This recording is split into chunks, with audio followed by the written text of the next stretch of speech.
TSE TV, la télé qui vous connecte au Saint-Esprit.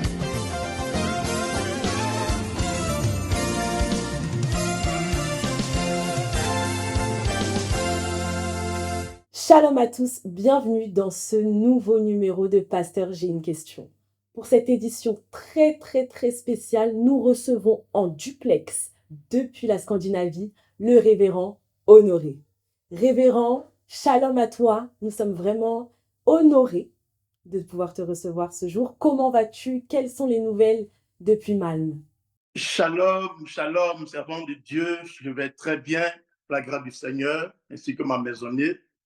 En tout cas, pour tout ce que le Seigneur fait, on le bénit, tout va bien. Alors, nous avons une question pour toi. Nous cheminons vers la Pentecôte et nous savons que la célébration de la Pentecôte, c'est l'effusion de l'Esprit Saint. Mais ce que nous aurions aimé savoir, c'est si tout le monde pouvait recevoir le don du Saint-Esprit, croyant comme non-croyant. Est-ce que tu peux nous éclairer sur la question? Alors, merci beaucoup pour cette question très pertinente. Il s'agit donc de l'œuvre du Seigneur, il s'agit véritablement de donner son avis, mais son avis qui va toucher les âmes, qui va amener l'homme à comprendre véritablement ce que c'est que l'Esprit de Dieu. Amen. Donc, permettez-moi d'abord de vous dire merci, de vous remercier tous les techniciens qui sont en charge donc, de ce temps d'antenne, remercier l'évangéliste et tout son staff que vous êtes, la jeunesse, que Dieu vous bénisse. Avant donc de répondre directement à la question, permettez-moi de donner une définition brève du Saint-Esprit. Amen. Alors, qu'est-ce que c'est que le Saint-Esprit? Tout le monde le sait, le Saint-Esprit, c'est la force de Dieu. Le Saint-Esprit vient d'en haut et il est donné par Dieu. Donc, sans Dieu, il est difficile, il est pratiquement impossible d'avoir le Saint-Esprit. C'est cet esprit-là qui vient nous réconforter. C'est cet esprit-là qui vient nous consoler. C'est cet esprit-là qui vient nous porter dans n'importe quelle situation.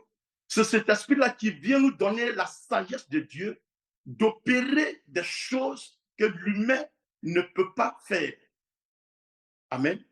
Et donc, la question de savoir si le Saint-Esprit, tout le monde peut recevoir le Saint-Esprit, il faut prendre avec précaution cette question. Parce que, comme je l'ai dit tantôt, cela peut impacter le chrétien, le croyant que nous sommes. Ayant d'abord défini le Saint-Esprit, je vais dire ceci. Quand nous parlons du Saint-Esprit, il faut que nous ayons en esprit que le Saint-Esprit est une propriété exclusive de Dieu. C'est Dieu qui détient le Saint-Esprit. Amen. Et donc, lorsque nous entrons maintenant dans les Écritures et que nous convoquons certaines Écritures, par exemple, dans le livre de 1 Corinthiens 2, à partir du verset 10, je paraphrase, la Bible dit ce que les yeux n'ont pas vu, ce que les oreilles n'ont pas pu entendre, et ce qui n'est pas monté au cœur ont été cachés, mais révélés par Dieu, par son esprit. C'est pourquoi la Bible dit que le Saint-Esprit sonde même la profondeur de Dieu. Donc, avec le Saint-Esprit, tu reçois ce que Dieu veut que tu dises ou que tu fasses. Amen. Ça, c'est la première convocation que j'ai énumérée.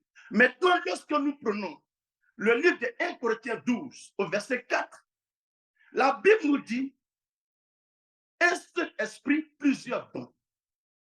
La Bible nous dit un seul Seigneur, plusieurs ministères. Nous connaissons les ministères, prophètes, évangélistes, docteurs, pasteurs, etc. Donc, il y a 5 ministères. Maintenant, la Bible nous dit que c'est Dieu qui opère tout en tout. Donc, pour que tu sois pasteur, pour que tu sois évangéliste, il faut que tu sois de Dieu. Et donc, si tu es de Dieu, alors son esprit qui te donne les talents, qui te donne la puissance de pouvoir faire son œuvre comme il le veut, il va te le donner. Amen.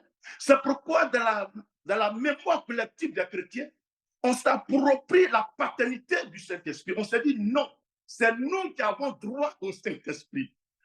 Amen.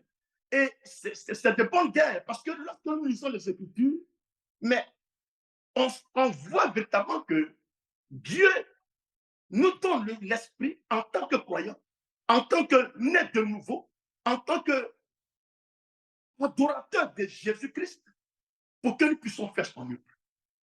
Et je termine par là pour dire quoi? Pour dire que lorsque nous prenons le livre des Actes 1, verset 4, Jésus recommande aux apôtres d'attendre le Saint-Esprit à la Pentecôte, d'attendre l'Esprit que le Père a promis. Mais lorsque le Saint-Esprit est descendu, qu'est-ce qui s'est manifesté? Il a fait des prodiges. Des milliers de personnes se sont converties. Donc, j'ai répondu à la première partie de la question qui demande, est-ce que le Saint-Esprit peut, je crois, est-ce que le Saint-Esprit, tout le monde peut avoir le Saint-Esprit, croyants et non-croyants? Oui, les croyants ont la latitude, sont prédestinés, non, sont prédisposés à recevoir le Saint-Esprit. Ça, c'est vraiment un acquis. Amen. Maintenant, qu'en est-il des non-croyants? Bien-aimé, le Seigneur, le Dieu que nous adorons, est un Dieu souverain. Amen. Il fait des choses comme bon lui semble. Mais je réponds par l'affirmative pour dire que oui, le non-croyant peut recevoir le Saint-Esprit de manière sporadique. C'est-à-dire, Dieu étant souverain, veut glorifier son nom dans un espace donné. Et donc, il envoie l'Esprit puisque le Saint-Esprit est l'expression de son œuvre, il envoie le Saint-Esprit sur telle personne, tel non-croyant, pour juste quelque chose, et le Saint-Esprit s'en va. Amen. Nous avons pour preuve, quand nous prenons le livre d'Actes 11, Actes chapitre 11, à partir du verset 17, la Bible dit quoi? La Bible nous dit qu'au dernier temps, je répandrai de mon esprit sur toute chair. Mais c'est indéfini. Que ce soit païen, que ce soit non-païen, que ce soit circoncis, que ce soit non-circoncis, il dit qu'il répandra son esprit sur toute chair. Les fils et les filles prophétiseront, les jeunes gens auront des visions et les vieillards des songes.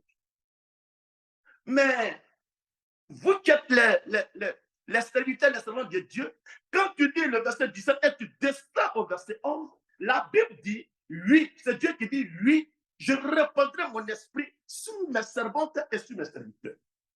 Donc là encore, le Seigneur vient spécifier, comment je peux dire, c'est-à-dire la valeur du Saint-Esprit, l'importance du Saint-Esprit.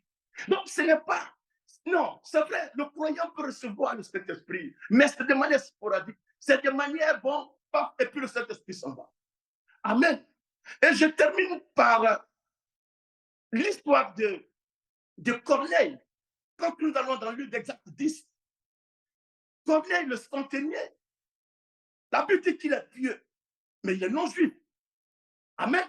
Et donc, cet homme-là, Dieu va lui faire la grâce d'avoir une vision. Il va réclarer Pierre, qui était à Jopé.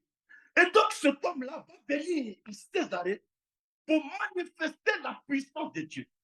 Et la Bible dit, à partir du verset 17, chapitre Actes des Apôtres 10, à partir du verset 17, la Bible dit que lorsque Pierre a commencé à parler, le Saint-Esprit est descendu sur les païens.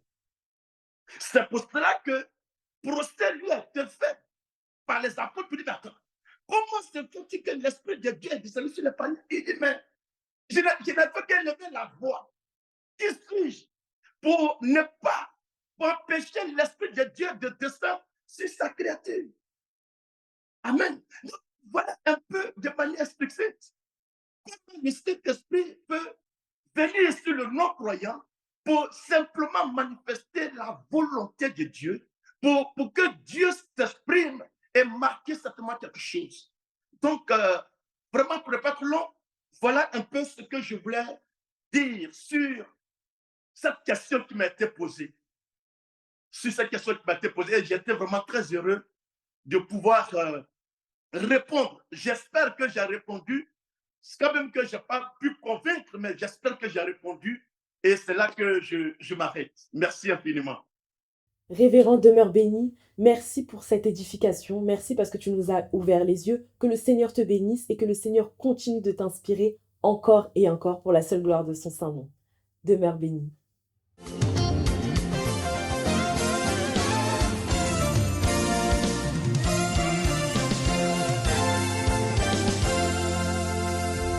EISE TV, la télé qui vous connecte au Saint-Esprit.